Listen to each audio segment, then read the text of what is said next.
वो तो भी एक सेकंड। तो और तीसरा कारण तीसरा कारण ऐसा था, मेरे को पाप लगेगा ऐसे सब मार के। हाँ जी, मुझे पाप लगेगा। ठीक है, तो वह मैं इसका एंजॉयमेंट नहीं कर पाऊंगा कुछ भी। सब लोग मारे जाएंगे तो मैं कैसे अपने आप को ये भोग पाऊंगा सुख युद्ध करके। और कैसे मुझे पाप लगेगा अगर मैंने युद्ध किया तो सारे कुल की परंपरा नष्ट हो जाएगी। और चौथा कारण था कि वह बहुत ही करुणामय हो गए थे अपने रिश्तेदारों को देखकर। तो करुणा की वजह से वह युद्ध नहीं करना चाह रहे थे।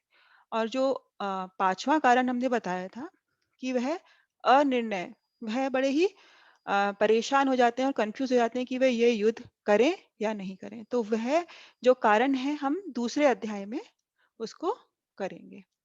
तो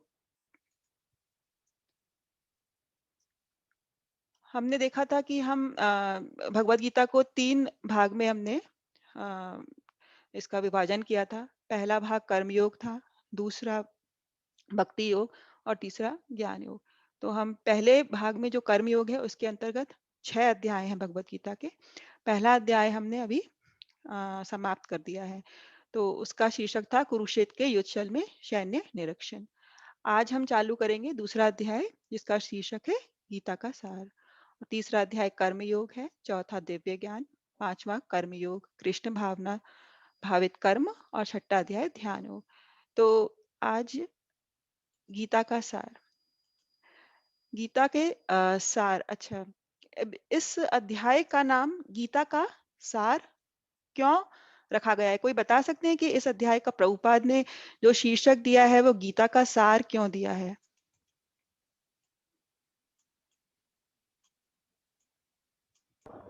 गीता का ये मेन सार होगा, और इधर से गीता स्टार्ट की थी भगवान ने। थैंक यू दीदी। एक्चुअली इस जो अध्याय का शीर्षक गीता का सार इसलिए भी रखा गया है क्योंकि हम देखते हैं कि गीता में मुख्यतः 3 विषयों के बारे में, 3 ये जो हमने बताया अभी कर्म योग, ज्ञान योग और भक्ति योग, यही मुख्यतः वर्णन है इसी के बारे में। हमारे भगवान कैसे कर्म योग बताते हैं, फिर ज्ञान योग और फिर बताते हैं कि सर्वोच्चम भक्ति योग है। तो इस अध्याय में भगवान श्री कृष्ण ने तीनों जो भी हमारी ये टॉपिक्स हैं इनको, इनकी एक झलक दी है इसमें। उन्होंने शुरू के कुछ श्लोक में हमें ये बताया है कि कर्म योग के बारे में, फिर ज्ञान योग के बारे में और भक्ति योग के बारे में। ज्ञान या सांख्य योग के बारे में वो हमें आत्मा के बारे में हमें बताते हैं कि हम ये शरीर नहीं है और हम आत्मा है। तो वह अर्जुन को कहना चाहते हैं कि क्योंकि हम आत्मा है तो इन जो तुम्हारे रिश्तेदार हैं इनके शरीर के खोने से तुम परेशान नहीं हो। और फिर वह बताते हैं कि हमें कैसे, अगर कर्म करना जरूरी है, चाहे हम फल की इच्छा रखें तो वो सकाम कर्म हो जाता है, और हम अगर कर्म करते हैं बिना किसी इच्छा से तो वह निष्काम कर्म हो जाता है। तो इस अध्याय में वह सकाम कर्म और निष्काम कर्म के बारे में भी हमें समझाते हैं। और अंत में हमें वह बताते हैं कि जो भक्त है, जो स्थित प्रज्ञ है, भक्ति में बिल्कुल दृढ़ है, उस व्यक्ति के कैसे लक्षण होते हैं। तो इस तरह से ये अध्याय का डायरेक्शन चलता है। तो अभी हम आज जो इसको विभिन्न सेक्शंस में डिवाइड करते हैं, इसमें पहला सेक्शन है 1 से 10 श्लोक, अर्जुन का अनिर्णय और कृष्ण को गुरु स्वीकार करना। तो हम आज इसके बारे में पढ़ेंगे कि अर्जुन जो 5वां कारण बताते हैं कि वह बड़े अनिर्णय की स्थिति में आ गए थे, वह निर्णय नहीं कर पा रहे थे और इसीलिए वह अब कृष्ण को अपने मित्र की जगह गुरु के रूप में स्वीकार करते हैं और अपने आप को उनके अंदर शरणागति ले लेते हैं, आश्रय ले लेते हैं, भगवान श्री कृष्ण को अपना गुरु मान लेते हैं। फिर दूसरे सेक्शन में 11 से 30 श्लोक में हम कवर करेंगे ज्ञान या सांख्य योग, शरीर और आत्मा का विश्लेषण उसमें मुख्यतः बताया है। 31 से 37 श्लोक में सकाम कर्म के बारे में, कि निर्धारित कर्तव्य का पालन करने से आनंद मिलता है और हमें हमारे हम चाहे कर्म करें फल की इच्छा से, लेकिन हमें अपना कर्म करना चाहिए, कर्तव्य से विमुख नहीं होना चाहिए। फिर 38 से 53 में वह बताते हैं कि हमें निष्काम कर्मयोग या बुद्धि योग जिसे कहते हैं, कि प्रतिक्रियाओं के बिना विरक्तिपूर्ण कर्म कर्म करें, लेकिन फल की इच्छा के बिना। उस जो भी हम कर्म कर रहे हैं वह भगवान को अर्पित करें, उसका फल भगवान के लिए करें, तो वह निष्काम कर्म योग हो जाएगा। और अंत में 54 से 72 श्लोक में बताते हैं स्थित प्रज्ञ मुक्त आत्मा के गुण। जो व्यक्ति जीवन मुक्त है उसके क्या गुण होते हैं। तो इस तरह से यह अध्याय चलेगा। इसमें 72 श्लोक हैं, थोड़ा समय लगेगा। तो अभी हम देखते हैं कि अब जब हम एक अध्याय से दूसरे अध्याय की तरफ जा रहे हैं, तो इन अध्यायों के बीच में क्या संबंध है। तो हम देखते हैं पिछले अध्याय में जब संजय धृतराष्ट्र को बताते हैं कि अर्जुन अब युद्ध नहीं करना चाहते, उन्होंने हताश होकर अपना गांडीव रथ में रख दिया है। और जब धृतराष्ट्र ने ये देखा कि अब युद्ध नहीं होगा, तो वे बड़े ही अंदर खुश हो जाते हैं और वह सोचते हैं कि शायद अब पांडव फिर से वनवास में चले जाएंगे, वह अपना राज्य छोड़ देंगे और उसके पुत्रों को राज्य मिल जाएगा। बट जब वह इस भ्रम में आ जाते हैं, तो संजय धृतराष्ट्र को कहते हैं कि नहीं, जब अर्जुन इस तरह से परेशान हो गए हैं, तो भगवान श्री कृष्ण उनको युद्ध करने के लिए कैसे प्रेरित करते हैं। तो यहाँ हम देखेंगे कि कृष्ण भगवान कैसे अर्जुन को क्या-क्या कहते हैं, जिसकी वजह से वह अब युद्ध करने के लिए प्रेरित होंगे। तो इस तरह से एक और दो अध्याय के बीच का संबंध है। तो हम देख रहे हैं कि अर्जुन का अनिर्णय और कृष्ण को गुरु स्वीकार करना, ये हम श्लोका 1 से 10 के बीच में कवर कर पाएंगे। ठीक है, तो आज का जो ये पहला श्लोका है दूसरे अध्याय का, कोई पढ़ना चाहेगा इस श्लोक को?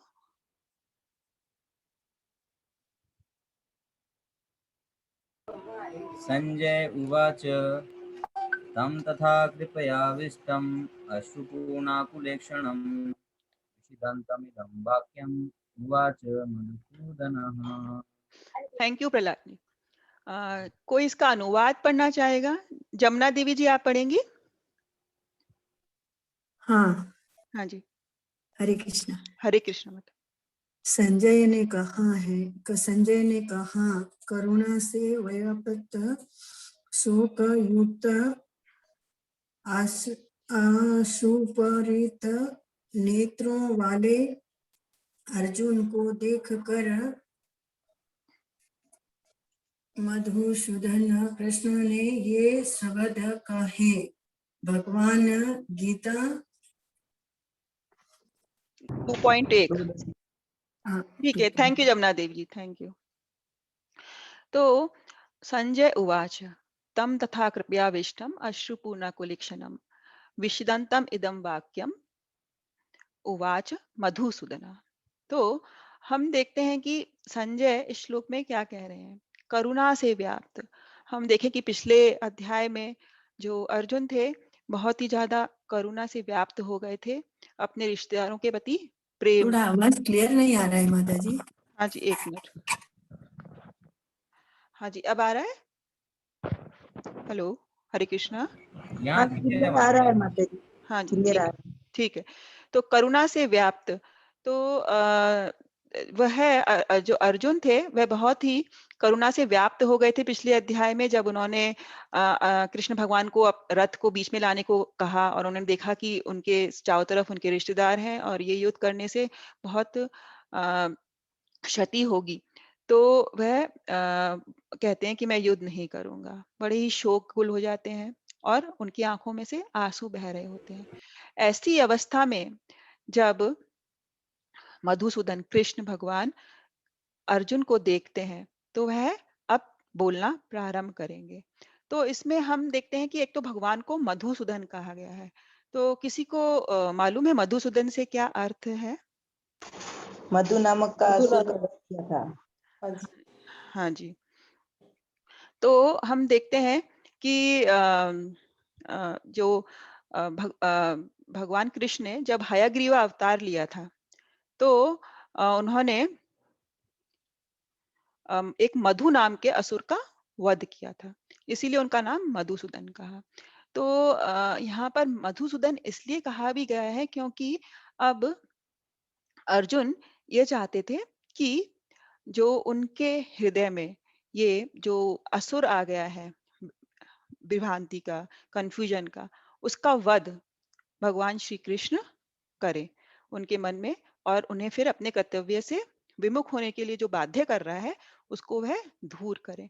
इसीलिए उनको मधुसूदन कहा गया है। और इस श्लोक में हम देखते हैं कि अर्जुन करुणा से भरे हैं, लेकिन जो करुणा है वह भी सही जगह पर इस्तेमाल होनी चाहिए। तो भगवान श्री कृष्ण बाद में हमें बताएंगे इसी अध्याय में कि जो ये अर्जुन के मन में करुणा है वह इस समय देहात्म बुद्धि के कारण है। वह सभी को शरीर के रूप में देख रहे हैं और वह ये नहीं जानते कि ये शरीर रहने के खत्म होने के बाद भी आत्मा जो है वह तो शाश्वत है, वह कभी भी उसका कुछ भी नहीं हो सकता। तो कृष्ण भगवान ये बताएंगे कि अगर हम किसी, जैसे कि हम कभी हम सोचते हैं कि हम दान देते हैं, पुण्य कर्म है, दान देना अच्छा है क्योंकि कोई गरीब है उससे उसका फायदा होगा। बट ऐसे ध्यान देने से भी कुछ लाभ तो होगा जरूर से। दान देना, करुणा दिखाना और मन में दया रखना गरीब लोगों के लिए, या कोई परेशानी में है उसकी परेशानी दूर करना, लेकिन ये अगर शारीरिक स्थल तक ही है तो फिर वह बहुत हद तक उस व्यक्ति की मदद नहीं करेगा। तो अगर हमें करुणा दिखाना ही है तो हमें हमेशा किसी की आत्मा के प्रति करुणा दिखाना चाहिए कि कैसे ये जो व्यक्ति है वापस से इस धरातल पर, इस दुखालय में वापस नहीं आए। तो वह सही प्रकार की करुणा होती है। और भक्त लोग इसी के तहत करुणा दिखाते हैं। वह लोग प्रचार करते हैं ताकि सभी लोगों को अपनी आत्मज्ञान हो और वह इस आत्मज्ञान के बल पर भगवान श्री कृष्ण के पास वापस जा सके। तो करुणा सही जगह पर इस्तेमाल होती है। जैसे कि अगर सपोज कोई डूब रहा है ना, समुद्र में डूब रहा है और कोई व्यक्ति जाकर सिर्फ उसके शर्ट को खींच लाए और वह आदमी डूब जाए, तो क्या वह सही है? नहीं। इसी प्रकार हमें भी जो शर्ट है उसकी जो तुलना है वह शरीर से की गई है। तो सिर्फ शरीर के प्रति करुणा दिखाने से बहुत अच्छा होगा कि अगर हम किसी की आत्मा के प्रति करुणा दिखाएं और प्रचार करें। तो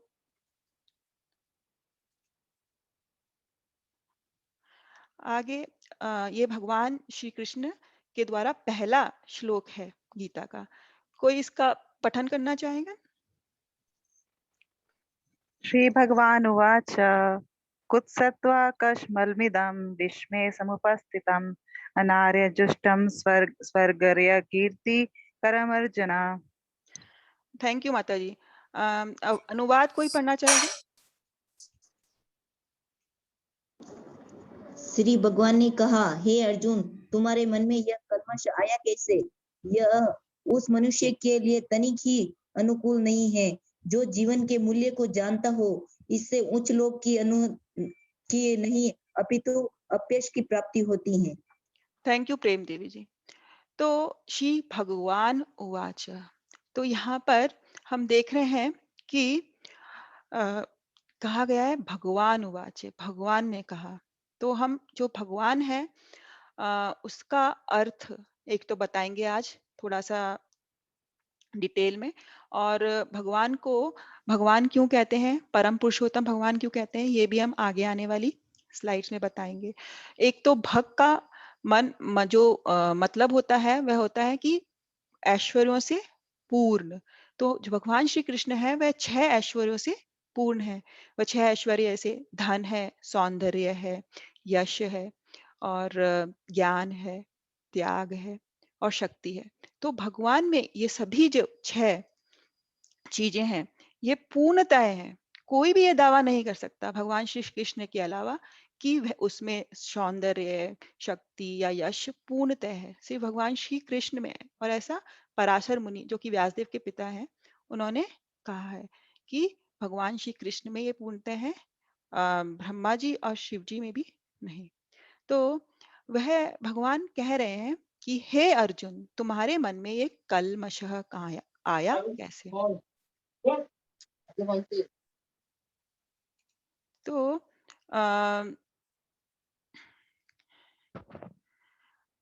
कल्मश कल्मश से यहाँ मतलब है कि इस प्रकार की गंदगी। अर्जुन, तुम एक क्षत्रिय हो और क्षत्रिय होने के नाते तुम एक शूद्र जैसा कैसे यहाँ पर आचरण कर रहे हो? इस प्रकार का कल्मश है कि तुम युद्ध नहीं करोगे, कैसे तुम्हारे मन में आया? और वह फिर ये बता रहे हैं कि ऐसा उस मनुष्य के लिए अनुकूल नहीं है जो जीवन के मूल्य को जानता है। तो वह बता रहे हैं इसमें अर्जुन को कह रहे हैं अनार्य जैसा बिहेव। अनार्य से क्या अर्थ है? हम कहते हैं कि जो आर्य आर्य लोग वो जो कि जीवन के मूल्य को जानते हैं, जो ये जानते हैं कि इस जीवन का मुख्य उद्देश्य आत्म साक्षात्कार है, ना कि भौतिक स्थिति को इम्प्रूव करना। तो जो लोग अपने जीवन के मूल्य को जानते हैं वो आर्य कहलाते हैं। लेकिन यहाँ पर भगवान अर्जुन को इसलिए अनार्य कह रहे हैं क्योंकि इस वक्त वह भक्त होते हुए भी जीवन के मूल्य को भूल गए थे। और वो ये भी बता रहे हैं कि ऐसा करने से ना तो तुम्हें उच्च लोक की प्राप्ति होगी, ना तुम स्वर्ग जाओगे, और हो सकता है तुम्हें अपयश की प्राप्ति हो इस युद्ध को छोड़कर। तो इससे कोई भी फायदा नहीं हो रहा है। वह ये सब कहकर अर्जुन के मन में एक गुस्सा भी लेके आना चाह रहे थे कि वह फिर से युद्ध करने के लिए प्रेरित हो जाए। तो हम अब आगे ये देखेंगे कि भगवान शब्द से हम क्या समझते हैं। तो हम देखते हैं कि कृष्ण भगवान परम पुरुषोत्तम है। तो और ये कृष्ण भगवान परम पुरुषोत्तम है, ऐसा गीता में कृष्ण ने स्वयं पुष्टि की है। उन्होंने बहुत जगह और बहुत श्लोका में बताया है कि सब कुछ मुझ पर ही है, सब कुछ मुझ में से ही उत्पन्न है, उद्गम है, अहम सर्वस्य प्रभु। ये इस प्रकार के कई श्लोक आते हैं जिसमें भगवान बताते हैं कि सभी सब कुछ मुझ पर ही आश्रित है। तो इसके अलावा हमने देखा कि शिव जी, ब्रह्मा जी ब्रह्म संहिता में और अन्य देवी देवता भी इसको स्वीकार करते हैं। जैसे कि ये कुछ लीलाएं हैं जो नीचे दिख रही हैं, जिसमें ब्रह्म विमोहन लीला होती है। तब ब्रह्मा जी ये जान पाते हैं कि ये जो बालक कृष्ण है ये ही परम पुरुषोत्तम भगवान है। और इंद्र भगवान भी जब ये अपनी गोवर्धन की लीला करते हैं तो वो ये भी स्वीकार करते हैं कि कृष्ण भगवान ही परम पुरुषोत्तम भगवान है। और इसके अलावा सभी पूर्वती आचार्य से नारद, असिता, देवला और पराशर मुनि, व्यासदेव, शुकदेव गोस्वामी, रामानुजाचार्य, माधवाचार्य, वल्लभाचार्य आदि भी इसी को स्वीकार करते हैं। और हम ये देखते हैं कि हम इसको क्यों स्वीकार करते हैं, क्योंकि सभी आचार्यों ने स्वीकार किया है। तो हमें जब भी कोई ये आध्यात्मिक ज्ञान है तो हमें इसको एक परंपरा से लेना चाहिए, क्योंकि हम आगे देखेंगे कि भगवान श्री कृष्ण चौथे अध्याय में बोलते हैं एवं परंपरा प्राप्तम एवं राजर्षि विदु स कालीना मेता योग नष्ट परंतप, कि जो ये ज्ञान है यह कहीं नष्ट हो गया था, इसीलिए मैं अर्जुन तुम्हें ये फिर से दे रहा हूँ। तो जो ये ज्ञान है हमेशा हमें परंपरा के द्वारा अर्जित करना चाहिए। हमने देखा है कि जो हमारे चार मुख्य संप्रदाय हैं, श्री संप्रदाय, माधवा संप्रदाय, ब्रह्म संप्रदाय, तो इनके जो आचार्य हैं रामानुजाचार्य, माधवाचार्य, वल्लभाचार्य और निम्बकाचार्य, तो इन्हीं आचार्यों ने हमें जो भी बताया है हमें उन्हीं का अनुसरण कर कर आध्यात्मिक ज्ञान को स्वीकार करना चाहिए। भी कभी भी अपने मन से मन घड़त तरीके से कभी भी जो भगवान का आध्यात्मिक ज्ञान है उसका विश्लेषण करना नहीं चाहिए, और हमेशा परंपरा के द्वारा इसे स्वीकार करना चाहिए। तो आगे हम देखते हैं कि भगवान श्री कृष्ण भगवत गीता के 7वें श्लोक में 7वें अध्याय के 7वें श्लोक में कहते हैं खुद ही कि मत्तः परतरम नान्यत् किंचित अस्ति धनंजय मयि सर्वम इदं प्रोतम सूत्रे मणिगणा इव। हे धनंजय, मुझसे श्रेष्ठ कोई सत्य नहीं है। जिस प्रकार मोती धागे में गुथे रहते हैं, उसी प्रकार सब कुछ मुझ पर ही आश्रित है। तो हमने आपको बताया कि जिस प्रकार अगर एक मोती की माला है, धागा अगर टूट जाए तो मोती सारे बिखर जाएंगे, तो धागा उसका आधार है मोती की माला का। उसी प्रकार से भगवान श्री कृष्ण सब चीजों के आधार है, सभी कुछ उन पर आश्रित है। इस अन्य एक श्लोक में भी भगवान यही कह रहे हैं, अहम सर्वस्य प्रभवो मत्तः सर्वं प्रवर्तते इति मत्वा भजन्ते माम बुधा भाव सम अन्वितः। मैं समस्त आध्यात्मिक तथा भौतिक जगतों का कारण हूँ। प्रत्येक वस्तु मुझी से उद्भूत है। जो बुद्धिमान ये भली भांति जानते हैं, वह मेरी प्रेमा भक्ति में लगते हैं तथा हृदय से पूरी तरह मेरी पूजा में तत्पर होते हैं। तो भगवान इसमें कह रहे हैं कि मैं सभी चीजों का कारण हूँ, चाहे वह आध्यात्मिक जगत है, चाहे भौतिक जगत है, सभी वस्तु मुझसे उद्भूत है। और जो लोग ये जानते हैं, वे प्रेम पूर्वक मेरी भक्ति करते हैं, मेरी पूजा में सदैव तत्पर रहते हैं। तो ये भगवत गीता के 10वें अध्याय के 8वें श्लोक में भी भगवान इसका प्रमाण देते हैं कि वह सभी का कारण है। इसके अलावा भगवतम में भी हम देखते हैं कि ये श्लोक आता है पहले स्कंद के 3रे अध्याय का 28वां श्लोक है। एते चांश कला पुंस कृष्णस्तु भगवान स्वयं इंद्रियारी व्याकुलम लोकम मिड्यंती युगे युगे। इसका अनुवाद कोई पढ़ना चाहेगा?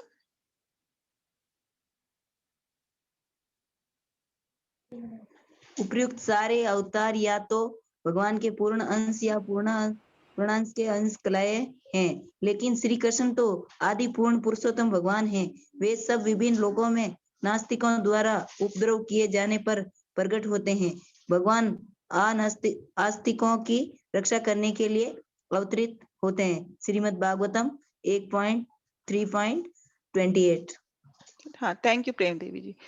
तो एक्चुअली ये भागवतम के पहले स्कंद का जो 3रा अध्याय है, वो भगवान के विभिन्न अवतारों के बारे में है। तो 28वें श्लोक के पहले जो मुख्य मुख्य अवतार होते हैं उनके बारे में बताया जाता है। सुखदेव गोस्वामी उनके बारे में बताते हैं, और फिर 28वें श्लोक में ये बताते हैं कि ये सारे अवतार जो मैंने अभी तक बताए हैं, ये या तो भगवान के पूर्ण अंश हैं या पूर्णांश के अंश हैं, मतलब वह उसके अंश हैं। लेकिन कृष्ण भगवान आदि पूर्ण पुरुषोत्तम भगवान है। तो इसमें भी हमें यही प्रमाणित मिलता है कि श्री कृष्ण भगवान आदि पूर्ण पुरुषोत्तम है, और वह सब विभिन्न लोकों में नास्तिकों द्वारा उपद्रव किए जाने पर प्रकट होते हैं। हमें पता ही है, यदा यदा ही धर्मस्य ग्लानिर्भवति भारत अदात्मानां सृजामि। तो इस श्लोक में बताते हैं कि जब भी कभी इस धरती पर धर्म का नाश हो, धर्म नहीं रहेगा, तो अधर्म का नाश करने के लिए भगवान प्रकट होते हैं, आस्तिकों की रक्षा करने के लिए। और हमने अभी देखा था कि ब्रह्म संहिता में ब्रह्मा जी भी भगवान के लिए कुछ कहते हैं कि ईश्वरः परमः कृष्ण सच्चिदानंद विग्रह अनादिरादिर गोविंदे सर्व कारण कारणम। कि सच्चिदानंद विग्रह श्री गोविंद कृष्ण ही परमेश्वर है, वह अनादि, सबके आदि और समस्त कारणों के कारण है। तो ब्रह्म संहिता से भी ब्रह्मा जी इस बात की पुष्टि कर रहे हैं कि भगवान हमें सच्चिदानंद देने वाले हैं, और वह अनादि हैं, सभी के आदि नारायण है, सभी समस्त कारणों के कारण है। तो यहाँ एक शब्द आया है विग्रह।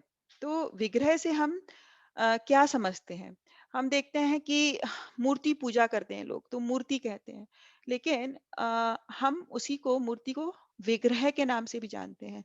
तो विग्रह क्यों कहते हैं? कि क्योंकि जो ये मूर्ति होती है, ये कोई लकड़ी की या पत्थर की या किसी भी मेटल की बनी तो होती है, लेकिन जब भी कभी किसी मंदिर में स्थापित किया जाता है या घर में स्थापित किया जाता है, तो उनमें प्राण प्रतिष्ठा की जाती है। और हम यही समझते हैं कि भगवान स्वयं उस विग्रह के रूप में हमारे सामने है, वह हमारे साथ बात कर सकते हैं। कहीं ऐसे भक्त हैं जिसमें विग्रह के रूप में भगवान अपने भक्त के साथ बात करते हैं। तो हमें ऐसे मूर्ति पूजा कहते हैं, लेकिन वह विग्रह के रूप में साक्षात भगवान हमारे सामने होते हैं, जिससे हम आदान प्रदान कर सकते हैं। फिर इसी को पद्म पुराण में शिवजी पार्वती को भगवान के बारे में क्या कहते हैं? आराधनाम सर्वेशाम विष्णु आराधनम परम तस्मात् परतरम देवी तदीयानाम सम अर्चनम। कि सभी प्रकार की पूजाओं में से भगवान विष्णु की पूजा सर्वश्रेष्ठ है, और विष्णु की पूजा से भी सर्वश्रेष्ठ है उनके भक्त वैष्णव की पूजा। तो वह बता रहे हैं कि कोई भी प्रकार की पूजा कोई करे तो भगवान विष्णु श्री कृष्ण की पूजा ही सर्वश्रेष्ठ है। और इस श्लोक में वो ये भी बता रहे हैं कि विष्णु की पूजा से भी श्रेष्ठ उनके भक्त की पूजा है। तो यहाँ पे भक्त को कितना बड़ा दर्जा दिया गया है।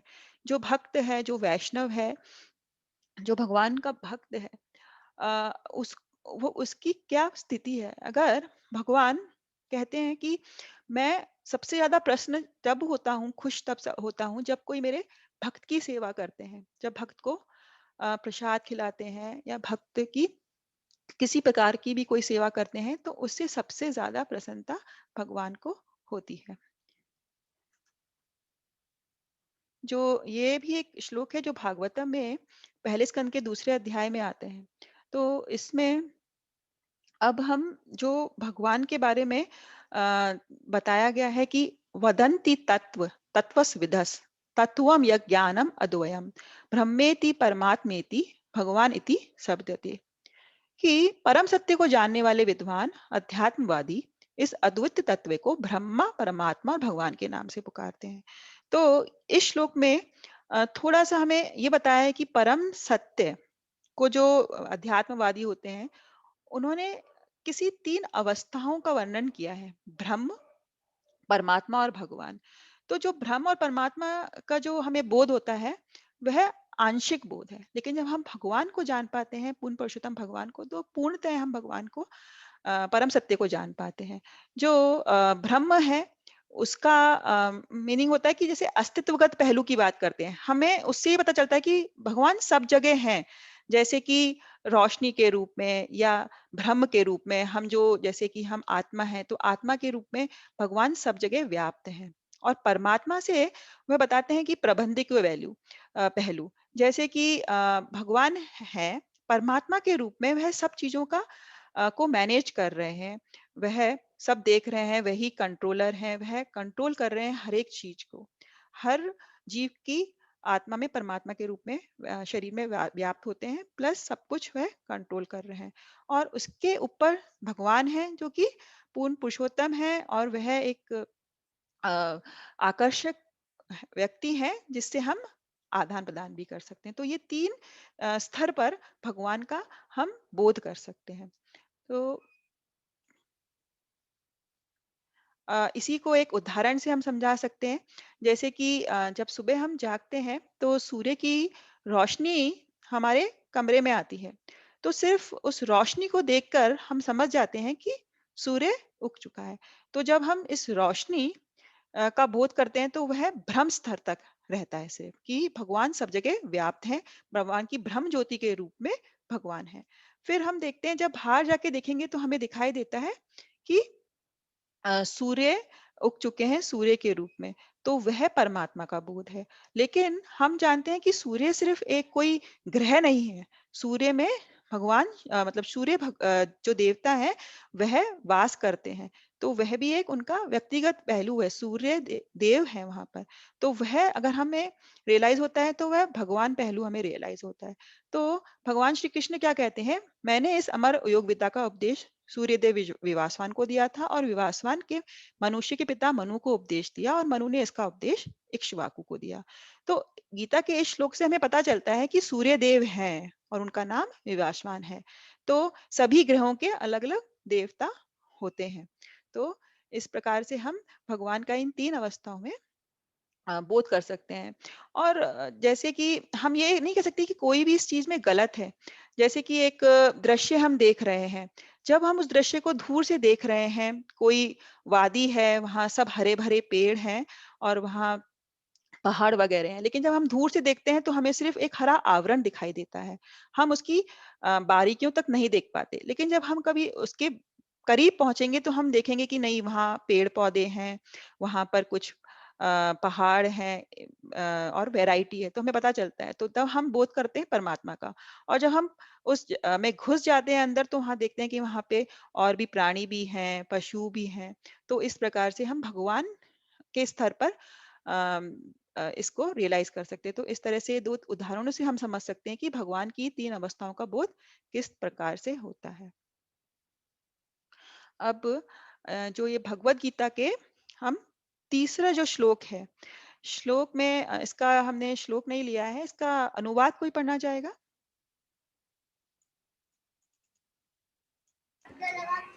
हे पिता पुत्र, इस हीन नपुंसकता को प्राप्त मत हो, यह तुम्हें शोभा नहीं देती।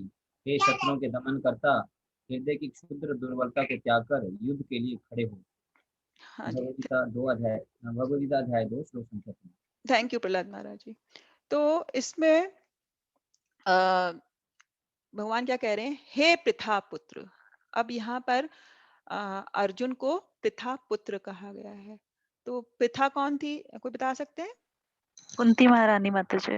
हाँ जी। तो कुंती माता का नाम पृथा भी है और इसीलिए अर्जुन को हम पार्थ कहते हैं। तो पृथा पुत्र, इस हीन नपुंसकता को प्राप्त मत हो, ये तुम्हें शोभा नहीं देती। हे शत्रुओं के दमन करता। तो यहाँ पर एक वर्ड भगवान ने इस श्लोक में बोला है। ये श्लोक जो ऐसे है, क्लेभ्यम मास गमा पार्थ न ते त्व उपदेयते क्षुद्रम हृदय दौर्लभ्यम त्यक्तुष्ठा परंतप। तो वह इसमें भगवान अर्जुन को परंतपा कह रहे हैं। परंतपा से अर्थ होता है शत्रुओं के दमन करता। वही बताना चाह रहे हैं कि हे अर्जुन, तुम तो एक क्षत्रिय हो और यहाँ तुम शुद्र दुर्बलता का त्याग, शूद्र की तरह आचरण कर रहे हो। तुमने कितने ही शत्रुओं का दमन किया है हे अर्जुन। तो जो क्षत्रिय है उसका मुख्य यह है कि वह शत्रुओं का दमन करे। और शत्रु अगर जो क्षत्रिय है वह अपने इस कर्तव्य से विमुख होता है तो फिर वह क्षत्रिय कहलाने योग्य नहीं है। और इसी प्रकार से अगर ब्राह्मण है और वह अपने नीति का त्याग कर दे, वह कोई अशुभ आचरण करे तो वह ब्राह्मण कहलाने योग्य नहीं है। तो इसीलिए हम देखते हैं कि यहाँ पर फिर से भगवान श्री कृष्ण अर्जुन में एक गुस्सा लाने का, क्रोध उत्पन्न करने का कोशिश कर रहे हैं। वह उनको कह रहे हैं कि हे शत्रु के दमन करता, तुम हृदय की शुद्र दुर्बलता को त्यागो और युद्ध के लिए खड़े हो जाओ। क्योंकि यहाँ पर अर्जुन बहुत कमजोर हो गए थे, हृदय की उनमें बड़ी दुर्बलता आ गई थी, करुणा आ गई थी और वह एक क्षत्रिय के तरह यहाँ पर आचरण नहीं कर रहे थे। और इसी संदर्भ में यहाँ पर वह अर्जुन को ये भी कह रहे हैं कि इस जो हीन पुंसकता को त्यागो। तो यहाँ पर एक तरह से भगवान श्री कृष्ण अर्जुन को कह रहे हैं कि इस प्रकार की हीनता को त्यागो। हमें एक लीला में ये पता है कि जब अर्जुन एक बार स्वर्ग जाते हैं तो वहाँ वह इंद्र देव की जो सभा में उर्वशी नामक जो अप्सरा थी, अ, उसको बड़ा देखा करते थे। तो इंद्र भगवान बड़े विचलित हो जाते हैं कि ये इस प्रकार से अर्जुन क्यों बिहेव कर रहे हैं। और जो अप्सरा थी उर्वशी, वह भी थोड़ा अर्जुन के प्रति मोहित हो जाती हैं। तो वह अर्जुन को पास जाती हैं और वह कहती हैं कि तुम मुझसे विवाह करो या जो भी है। तो अर्जुन कहते हैं कि मैं तो तुम्हें एक माँ के रूप में देखता हूँ और ये संभव नहीं है इस प्रकार। तो जो उर्वशी अप्सरा होती है वह बड़ी ही क्रोधित हो जाती है और वह उन्हें श्राप दे देती है नपुंसक बनने का, कि तुम 1 साल तक नपुंसक बन जाओगे। लेकिन हम बाद में देखते हैं कि ये जो श्राप होता है उनके लिए कितना लाभदायक होता है। जब वह 1 साल का अज्ञातवास करते हैं तो वह विराट नरेश के यहाँ पर विदर्भ में रहते हैं। तो उस वक्त वह जो अर्जुन होते हैं वह भ्रनला बन के नपुंसक के रूप में वह उत्तरा को शिक्षण भी देते हैं और इस कारण से वह वहाँ छुप पाते हैं, अपने आप को छिपाते हैं। तो इसका फायदा होता है उनको। तो भगवान ये बताना चाह रहे हैं कि जो कभी किसी भक्त के साथ कोई लीला होती है तो उसका कुछ ना कुछ अंततः कुछ ना कुछ लाभ ही होता है। भगवान अगर अपनी मर्जी से यहाँ पर अर्जुन को भी भ्रम में डाल रहे हैं ताकि वह पूरी संसार के लाभ के लिए गीता बोल सके। तो इस प्रकार हम देख रहे हैं कि यहाँ वह अर्जुन को ही नपुंसकता को प्राप्त मत हो कह रो, शत्रु के दमन करता कह रहे हैं, शूद्र की दुर्बलता को त्याग कर युद्ध के लिए खड़े होने के लिए प्रेरित कर रहे हैं। तो आगे अब हमने देखा कि अर्जुन एक क्षत्रिय थे और वह अपने क्षत्रिय के कर्तव्य से विमुख हो रहे थे। तो हमें पता है कि क्षत्रिय जो वह है कानून और नियम बनाए रखने के लिए हिंसा का इस्तेमाल करना ही पड़ता है। यहाँ अर्जुन ये चाहे कि वह नहीं लड़े तो यह सही नहीं है, क्योंकि क्षत्रिय को यह समझाया जाता है कि उन्हें राज करने के लिए भूमि चाहिए ही, वह इसके बिना नहीं रह सकते और इसी के लिए उन्हें लड़ना पड़ता है अपने हक के लिए। और हम ये भी देखते हैं कि जब हम हर जो भी संसार में है एक पुलिस स्टेशन जरूर बनाया जाता है, नहीं तो कानून नहीं रहेगा और सब लोग अपनी मनमर्जी करेंगे। तो कानून और नियम बनाने जरूरी होता है और इसके लिए कई बार हिंसा का इस्तेमाल भी करना पड़ता है ना? तो जरूरी है हिंसा कई जगह पर। अहिंसा का बहुत लोग कहते हैं कि हमें अहिंसक होना चाहिए, हिंसा कभी नहीं करनी चाहिए, लेकिन सही जगह पर हिंसा करने की जरूरत पड़े तो करनी चाहिए। इसी संदर्भ में एक लीला है कि जो शीला प्रभुपाद थे, एक बार वह एक बुद्धिस्ट गुरु के साथ बातचीत कर रहे थे। तो हम जानते हैं कि जो बुद्धिस्ट लोग होते हैं वह अहिंसा परमो धर्म, वो अहिंसा को सब कुछ मानते हैं। तो प्रभुपाद उनसे सिर्फ एक प्रश्न पूछते हैं। वह पूछते हैं कि आप क्या कहते हैं कि कभी भी हिंसा नहीं करनी चाहिए? तो बहुत बुद्ध कहते हैं कि चाहे कुछ भी हो जाए हमें अहिंसा का ही पालन करना चाहिए। तो प्रभुपाद उनसे पूछते हैं कि उदाहरण के तौर पे कि आप कहीं जा रहे हैं और आपके साथ आपकी महिला शिष्या भी है और कोई व्यक्ति आकर आपकी महिला शिष्या के साथ में बुरा बर्ताव करे, तो भी आप चुप रहेंगे, आप कुछ भी नहीं करेंगे। तो वो बुद्धिस्ट गुरु सोच के बोलते हैं, हाँ, मैं कुछ भी नहीं करूंगा, मुझे अहिंसा का पालन करना है। तो वहां पर उनकी महिला शिष्याएं भी बैठी थी। तो वह बड़ी इस बात को सुनकर बहुत परेशान हो गई और उन्होंने अपने गुरु से पूछा कि गुरु आप हम लोगों की रक्षा के लिए कुछ भी नहीं करेंगे? तो वह बड़े ही एम्बैरेस हो जाते हैं सुनकर। तो प्रभुपाद बस उनको यही बताना चाहते हैं कि जब कभी कहीं पर हिंसा का प्रयोग करना है किसी अच्छे काम के लिए, तो हमें हिंसा करनी पड़ती है।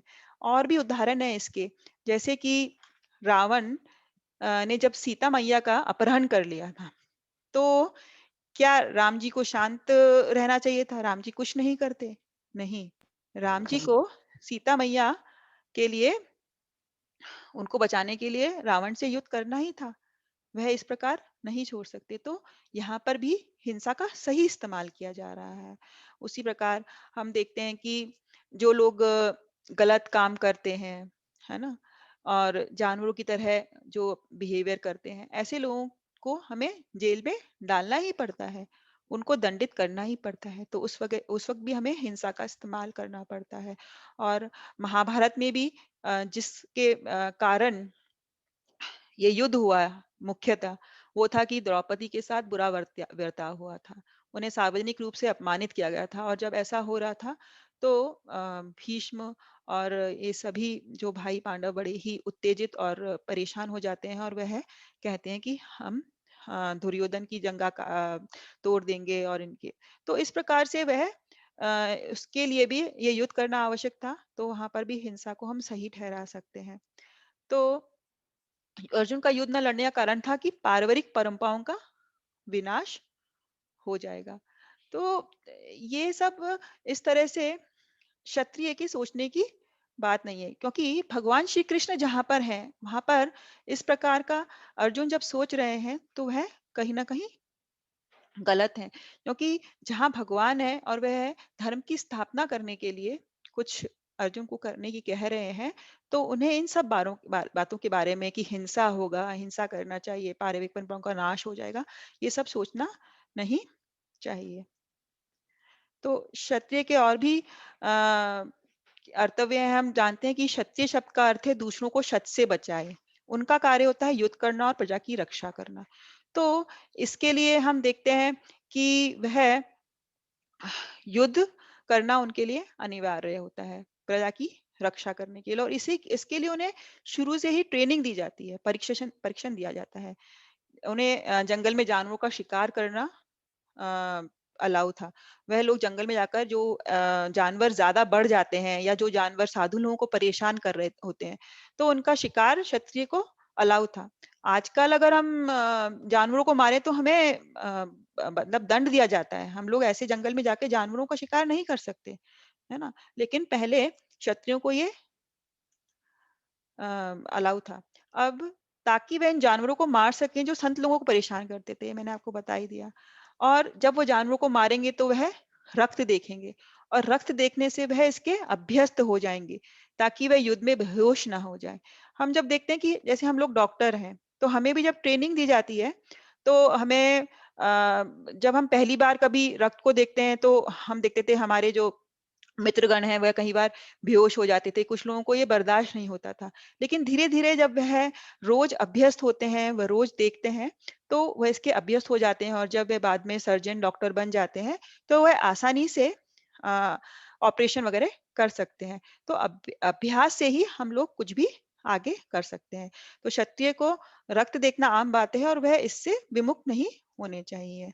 उन्हें मजबूत और निडर बनाने के लिए भी हम ये सब होना जरूरी होता है।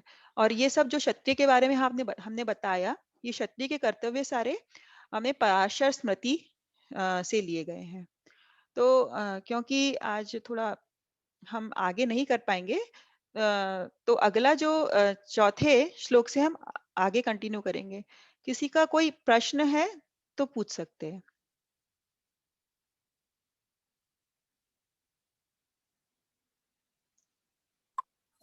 हरे कृष्णा माता जी। हरे कृष्णा। माता जी, जब आपने वो श्लोक लिया कि अर्जुन करुणामयी में आ गए, तो वो करुणा दूर कैसे हुई?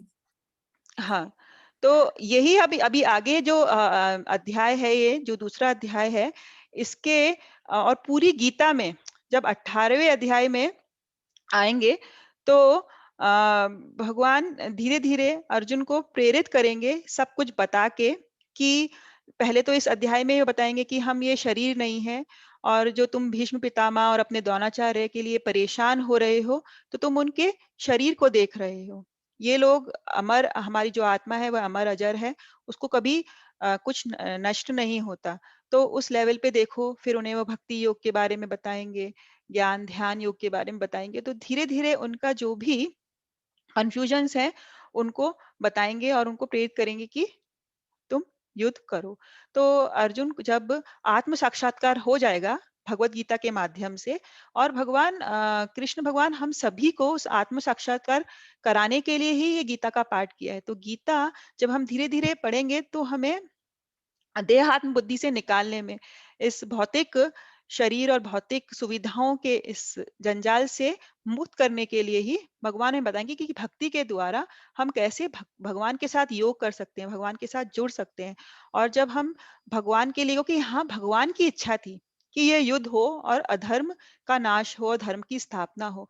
तो जब भगवान ये चाह रहे हैं तो अर्जुन को भगवान के साथ ट्यूनिंग कर कर भगवान की इच्छा के लिए युद्ध करना है। उन्हें अपना व्यक्तिगत नहीं सोचना है कि मैं भोग कर पाऊंगा नहीं कर पाऊंगा, मुझे पाप लगेगा या सारी परंपराओं का नाश हो जाएगा। तो भगवान यही कह रहे हैं कि क्योंकि मैं ये चाह रहा हूँ, मैं चाह रहा हूँ, इसलिए तुम करो।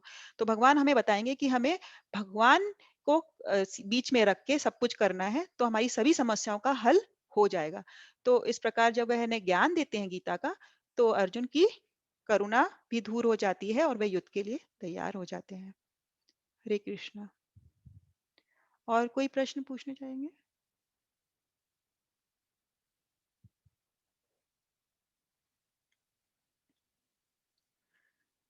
ठीक है, तो हम 10 मंत्र का उच्चारण करेंगे और फिर ये समाप्त करेंगे सत्र।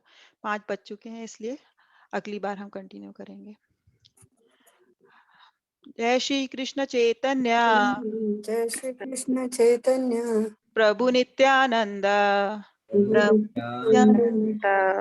श्री अद्वैता गदाधरा श्रीहत गदाधर श्रीवासादि गौर भक्त वृंदा श्रीवासादि गौर भक्त वृंदा हरे कृष्ण हरे कृष्ण हरे कृष्ण हरे कृष्ण कृष्ण कृष्ण हरे हरे